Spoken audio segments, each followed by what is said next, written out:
আমরা 29/11/2025 একটা খবর পাই সকাল সকাল বেলা এলো একদম আর্লি মর্নিংয়ে 2টোর সময় যে এরকম একটা ঘটনা ঘটেছে যেখানে সুতি থানার অন্তর্গতে মদনার বলে একটা জায়গা আছে, ওখানে একটা কলকাতা জুয়েলার্স শপ আছে। ওখানে একটা ডাকাইতি মতন হয়েছে। জুয়েলারি শপ থেকে অনেকগুলো সোনা গয়না আর প্রায় 1 লাখ টাকার এরকম অ্যামাউন্ট ডাকাইতি হয়েছে। কিছু 7-8টা লোক এসে ওরা এই ক্রাইম ঘটিয়ে চলে গেছে। ওর মধ্যে একটা নাইট গার্ড ছিল ওই এলাকার, ওকে বেঁধেও রেখেছিল, বেঁধে এইসব ক্রাইম সব করে চলে গেছে। তো তারপরে আমাদের নিজের সুতি থানার টিম, আমাদের সিএমসি যে ক্রাইম মনিটরিং টিম, আমাদের এসওজি টিম পুরো ওই দিন থেকেই লেগে উঠলো। আমরা কেস রেজিস্টার করলাম, করে ওই দিন থেকে আমরা লেগে থাকলাম।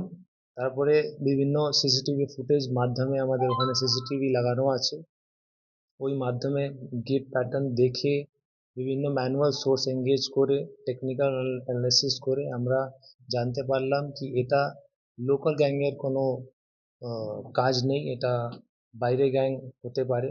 তারপরে ভালো করে অ্যানালিসিস করে আমরা জানতে পারলাম বিভিন্ন জায়গা থেকে, আমাদের ম্যানুয়াল আর টেকনিক্যাল সোর্সেস মাধ্যম থেকে এটা বদায়ু গ্যাং হতে পারে, ফেমাসলি known as Budaun gang.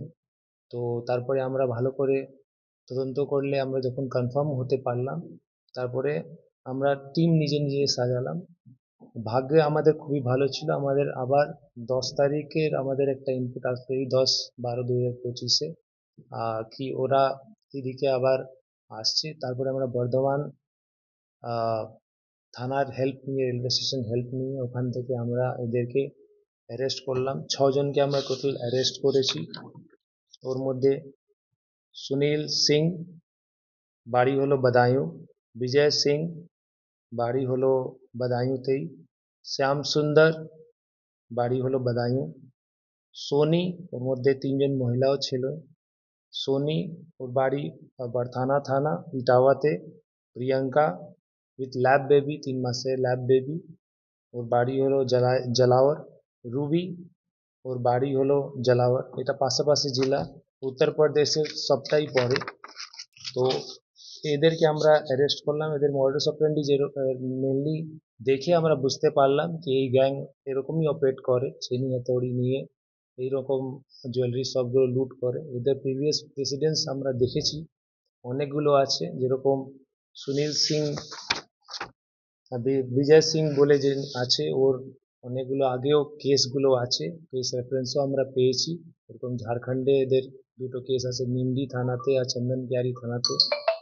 Recently আমরা আরও ইনপুট পেলাম এদের ব্যাপারে, মুরারাইতে বা নলহাটিতেও এরা ক্রাইম করেছে। আর বাইরে ইউপি পুলিশও এদের খোঁজাখুঁজি করছে, আরও অনেকগুলো ক্রাইম হতে পারে, এখন আমরা ওই ইনভেস্টিগেশন ফেজে আছি। তো এরকম অনেকগুলো ইনসিডেন্ট আছে। এদের মোডাস অপারেন্ডি জেনারেলি থাকে কি ফেরিওয়ালা হিসাবে এরা ভাড়াগুলো নেয়, একটু এলাকাগুলো রেকি করে, 10-15-20 কিলোমিটার এলাকাগুলো ভালো করে রেকি করে, যেখানে সুযোগ পায় এরকম এরা ক্রাইম করে। আর মেয়েরা এই জন্য এর সাথে থাকে কি কেউ যেন সাসপিশন বা শক না করে এদের উপরে, আর ভাড়া ইজিলি রেন্টেড হাউসগুলো পেয়ে যায়। কালকে আমরা 30 তারিখে আমরা পাকুড় থানায় এরা রেন্টেড ছিল, তো ওখান থেকে আমরা রেড করলাম। রেড করে আপনারা যা যা দেখতে পাচ্ছেন এখানে অনেকগুলো আইটেম আমরা রিকভার করতে পেরেছি, যার মধ্যে একটা আয়রন মেড কাটার আছে, ছেনিগুলো পেয়েছি, অনেকগুলো 3টে স্ক্রিউ ড্রাইভার পেয়েছি, তারপরে স্প্যানারগুলো পেয়েছি, কিছু হাসুয়া পেয়েছি।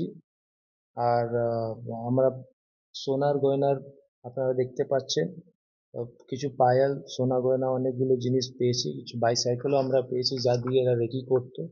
তো এইসবগুলো এখন অবধি আমরা, এটা কালকে আমরা ট্রেস আউট করতে পেরেছি। অ্যাজ পার ইনভেস্টিগেশন আমাদের ইনভেস্টিগেশন চলবে, আরও হতে পারে কিছু লোক ওর মধ্যে থাকতে পারে, ওই ইনভেস্টিগেশন আমাদের চলছে।